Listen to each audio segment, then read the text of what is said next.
dañ fay nekk loolu ñi fi nekk di def la chasse aux images dina permettre ñu xam ne liggéey bi dëggantaan liggéey bi sénégalais yi di xaar ci ñun ci commission yi lañ koy defee ñuy ñëw di ñu fekk ci commission yi ñuy liggéey def les travaux techniques comme ça bu ñu ñëwee fii di wax ak sénégalais yi bëgg a amaale image ñu mën a xam li ñuy wax ñoom nag bañu ñu jàng de njàng mee desee mokk rek maa ngi leen di jaajëfal.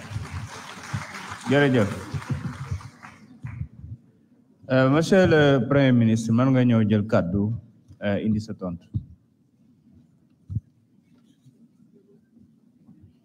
Merci beaucoup, Monsieur le Président de l'Assemblée nationale, honorable député Marie-Angélique. laaj bi nga laaj dafa am solo te daf may permettre ma yeggali li ma jotuloon yeggali sànq ci tontu boobu. da nga laaj question wu lan mooy priorité yi ma doon wax sànq fi ñu fekk réew mi ak li ñuy liggéey pour redresser ko d'abord ci cadre financement bi ba léegi. ndax tudd naa ci yu bëri yoo xam ne maa ngi woon ci ressources naturelles yi Sénégal daanaka li muy am ci ressource naturelle am du dara yàgg nañ ko wax fii ba saa ko waxee ñu jóg wax mais li ñu négocier ak ni ñu ko négocier te léeg-léeg da nga naan naka lañ ko négocier am na benn député boo xam ne defe naa ci ñu daw tey la bokk bi ma ñëw commission nag Marie-Angélique ndax su dee su ma ñëwee plénière ñu daw dama ragal su ma ñëwee commission liggéey du fa am waaye député boobu di jaay valeur lu nekk mu wax ko te moom 2017 moom moo signé woon benn ci session yi nga xam ne suñu gaz bi diggante Cosmos ak BP moom moo ko signé te deful les due diligence yi mu waroon def bokk nañu ci tay ñi nga xam ne ñoo tayle tey suñu pétrole suñu gaz suñu jógee taxaw naan dañuy wax mais Sénégal moo demee noonu te li ma wax nii yàgg nañ koo confronté waroon na ñëw fii ñu débat ci wala mun nañ ci débat feneen fudul foofu mais ressources naturelles niñ ko gérer ak niñ ko yàqee niñ ko signé ci ay anam yoo xam ne baaxul ci réew mi moo tax fi mu ne dañu war a nekk ci dabu ndax réew bu am li Sénégal am yépp bu dee gérer nañ ko niñ ko war a gérer damay faral di wax ni Afrique moo waroon doon parmi les bailleurs du monde gis nga réewu golfe bi tey dañoo bokk ci les bailleurs du monde est-ce que xam ngeen ni am na réew yoo xam ne amuñu bor wala dañuy obligé fabriquer leur dette pour des raisons strictement économiques mais omble nañu ndax lan parce que dañoo fexe ba am fulla gu doy ba li leen yàlla wërsëgale ñu téye ko mais Afrique rek ngay gis ñu ne am nga ressource naturelle xoolal lu mel ni phosphate bi te ñun amuñu ci dara ñu ngi koy exploiter fii phosphate bi day régler problème bi yu bëri y compris le problème de l'agriculture parce que ministre mi ngi wax naan di ngeen gis su ngeen musul gis ay bateau engrais yu jógee fële mais ñun waruñu woon andi bateau engrais fii suñu gérer woon ni ñu gérer suñu phosphate bi loolu bokk na ci piliers yoo xam ne liggéey bu ñu tàmbali la di ko liggéey primature ma dénk ko ay nit ñu ko mate gis nga suñu defaraatee suñu bopp rek marché soo jëlee marché public yi li ñu jot a renégocier ci marché public rek dépassé na 60 milliards loo xam ne lu régime bi fi jógee signé woon la ba pare ay surfacturation yoo xam ne 20 milliards ici 10 milliards là-bas te ñañ ko seqal bi ñu waxtaanee ba démontrer leen ni lii c'est surfacturé ñoom nangu nañ ko ba d'accord le surplus ñu réorienté ko feneen te loolu mooy rek ci ay marché éducation nationale enseignement supérieur duggaguñu sax ci marché ressources naturelles yi imaginez ñaata milliards la ñu sàggane ci loolu kon loolu bokk na ci l'un des piliers fondamentaux la réappropriation de la souveraineté sur nos ressources naturelles moo tax la ñu am ci phosphate Matam nga xam ne commencé guñ ko exploiter ñun bi ñëwee rek ne duñ ko def ni ñu ko daan defee on veut l'exploiter ici am nos unités industrielles ici ñu transformer ko fii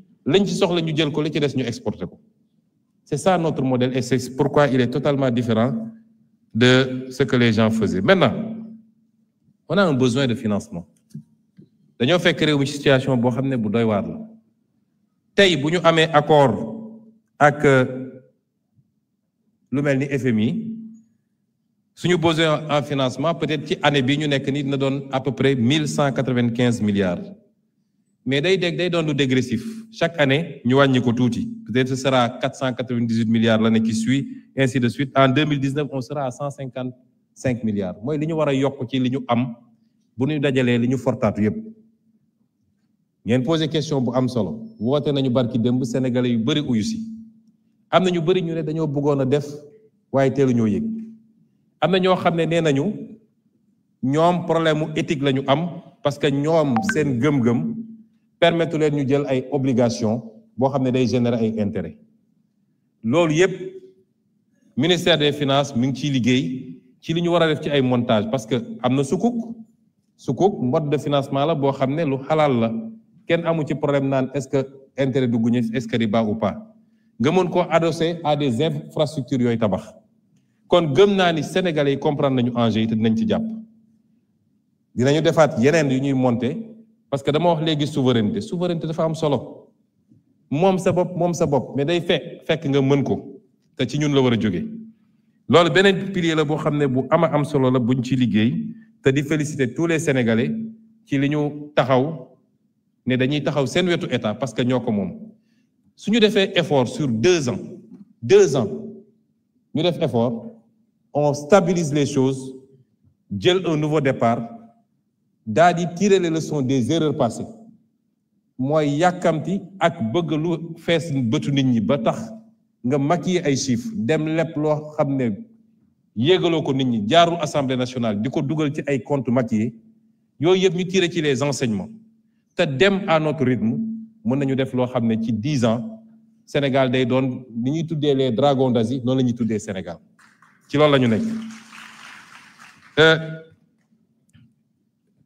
war nañu tudd aussi lu mel ni les ressources longues yàgg nañ koo tudd naka la ñuy réorganiser à travers la CDC à travers les différentes caisses ba mun a travailler sur l'épargne des Sénégalais parce que am na réew yoo xam ne le premier facteur d'investissement mi ngi jóge ci épargne bi moo tax soo déggee coow li am États-Unis toujours day am fu mu yem soo déggee ñu ne bourse bi yëngatu na rek président ba nu mu am doole day taxaw ndax l'épargne des Américains ci bourse ba la ne loolu mooy financer l'économie américaine en premier balaa leen di ñëw donc loolu ñu ngi ciy liggéey aussi nu ñuy fexee parce que épargne dafa baax diine sax da koo digle nit doo loo am lépp nga dundee ko tey ëllëg mbir na la bett mais épargne boobu su dee c'est d'épargne longue dina jox beneen possibilité pour réew mi. la monnaie yàgg naa wax ni c'est pas un tabou lu ñu war a waxtaan la suñu koppar gii méngoowul ak dëppoowul ak fi ñu war a jëm président junj na ko keroog réew doo ñëw rek daal di rajaxe yépp da nga koy teg ci temps teg ko ci yoon mais suñuy option ci monnaie bi mooy monnaie bi dina soppiku wala ñu jël suñu responsabilité ñun te am na àpp yu ñu àppal suñu bopp mais gëm naa ni ñiñ ko seqal dinañu dem dans la direction bi ñëpp bëgg parce que mënuñu continuer keroog en conseil des ministres le ministre de l'économie dafa présenter benn communication wone ni suñu économie alignée sur l'économie de l'Union européenne ñoom bu ñu sëqatee ñu sëqat bu ñu yéegee ñu yéeg bu ñu wàccee ñu wàcc la corrélation avec la monnaie n'est pas automatiquement faite mais quel est le seul facteur qui nous lie à cette zone-là mais c'est la monnaie moo tax il faut que ñu nangu poser débat yooyu avancer ci mais lu technique la lu sérieux la am na lu ñu teg loo xam ne ñu ngi ciy liggéey du fii laa koy développer yëpp pour vous dire que tous les leviers ñu ngi ciy liggéey tous les leviers qui doivent nous amener à souverainiser notre financement nous donner le maximum d'indépendance parce que da ngay dégg ñu ne ñoom ñoo ne woon bor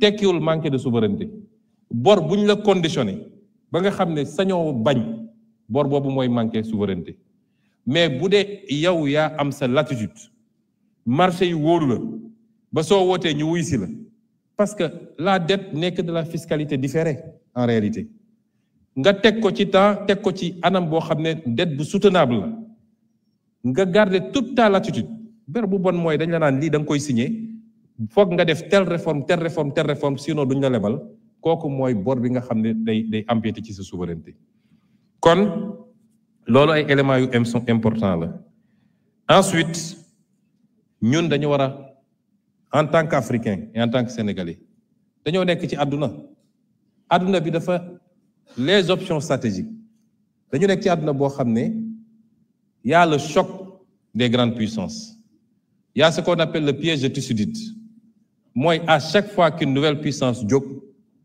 beneen puissance bi fi newoon ni muy réagir par rapport ak puissance boobu études yi ñuy def mooy ci 16 cas yi ñu étudier dans l'histoire de l'humanité les 12 dafa mujjee ci guerre fi mu ne nii amagul te ñi ngi ñaan yàlla bu mu am waaye guerre économique déclenché na ñun les petits pays comme le Sénégal ban stratégie dañu war a am pour capter les dividendes de cette guerre économique qui se déclenche parce que am nañu toutes les options et tout le potentiel qu'il faut.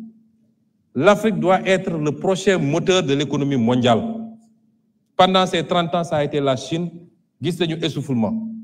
Afrique, suñu régler problème, évidemment, la stabilité dans les pays, la sécurité, l'instabilité politique, qu'il y ait un minimum de consensus entre nous. C'est pourquoi j'en appelle à l'opposition, parce qu'il n'y a pas matière à opposer. Si, amul luñ fi opposer.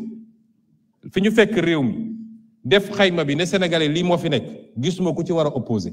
Da ngay gis koo xam ne sax même su ciy wax sax oui li fi xew c'est grave et cetera mais ñoom waruñu woon. Nous allons dans le sens bi réew mu sa defaru yoon bii la jël kon loolu amul luñ ciy opposé wu. Les actes qu'on pose pour la bonne gouvernance. Dans les prochains jours, on soumettra ici à l'Assemblée un certain nombre de projets de loi yoo xam ne presque pare na. Le projet de loi pour réformer l'OFNAC. Le projet de loi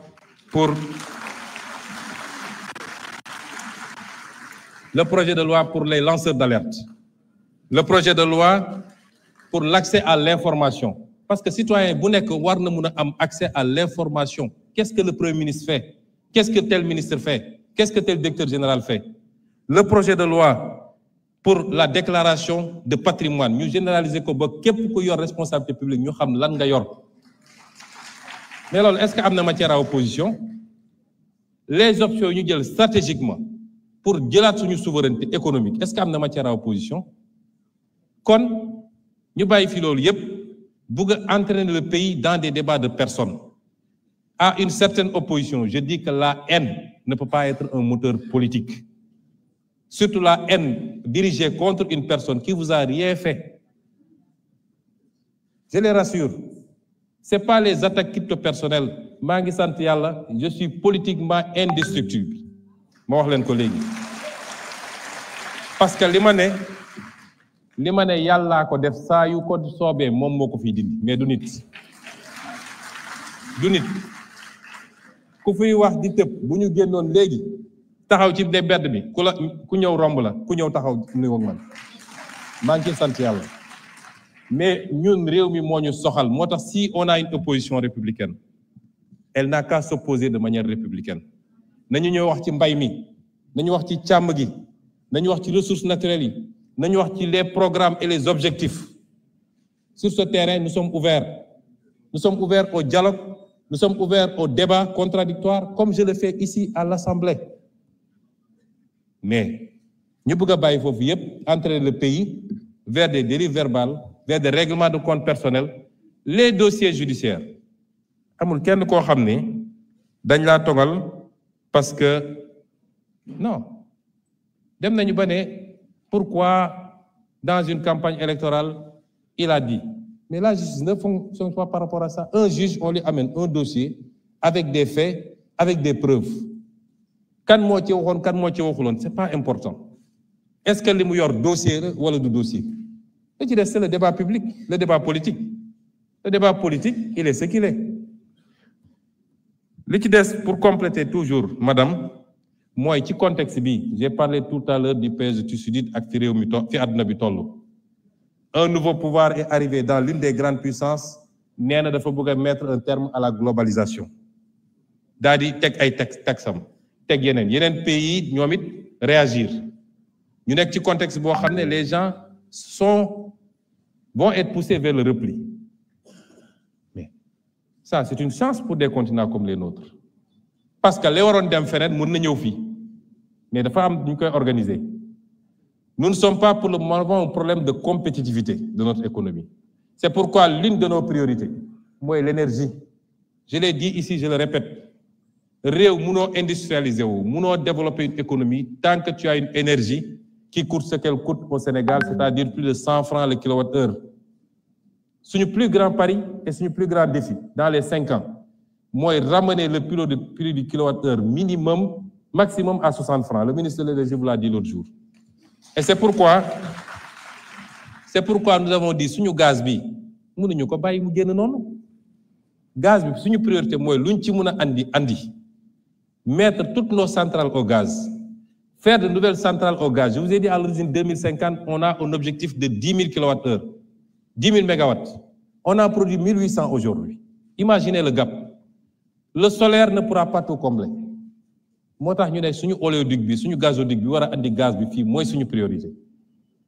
L'énergie est une question de sécurité nationale même. Et c'est pourquoi, en dehors de l'aspect économique, il y a l'aspect domestique. Parce que dans le budget des ménages, l'énergie coûte très cher. Moo tax dégg ngeen coow centrale West Africa Energy bi. Quand je suis arrivé, j'ai dit au président, je prends en main ce dossier. Parce que mënuñu bàyyi un secteur aussi stratégique, ñu ne c'est des investissements privés. C'est pas des investissements privés.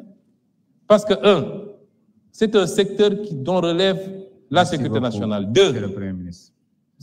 Je conclue 1 minute. Parce que vous m'avez pris des minutes tout à l'heure. Hein? Voilà. Deuxièmement, c'est un secteur boo xam ne dans ces projets-là, c'est fait sous le couvert du contenu local. Moom ay avantages yu ñuy teg. L'État garantit ni moom mooy jënd la totalité de la production à travers la Sénélec. Et pour cela, l'État joxe sa garantie souveraine. Tu as 280 milliards d'investissements, l'État joxe sa garantie souveraine. Si la Sénélec faillit, c'est l'État qui paye. Et on me dit que c'est un projet strictement privé. Et c'est pourquoi on a pris en main ce dossier et nous sommes en train de faire ce que nous devons faire avec le bailleur, avec la société qui construit le truc. J'ai reçu tout le monde, on a discuté et on va sauver ce projet, on va sauver tous les autres projets. C'est une nécessité.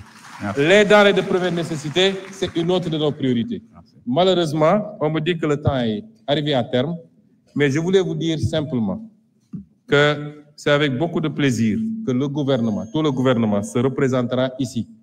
Et nous espérons que ceux qui écument les plateaux pour dire n'importe quoi oseront venir ñu débat fii parce que fii la débat bi ñun xastewuñu xuloowuñu la guérilla parlementaire existe partout nit noo dikkee rek ñu tontoo la noonu asalaamaaleykum. Merci beaucoup. Mbokk yi yegg nañ ci njeexitalu jotaay bi balaa ñuy yëkkati jotaay bi rek ma bëggoon ci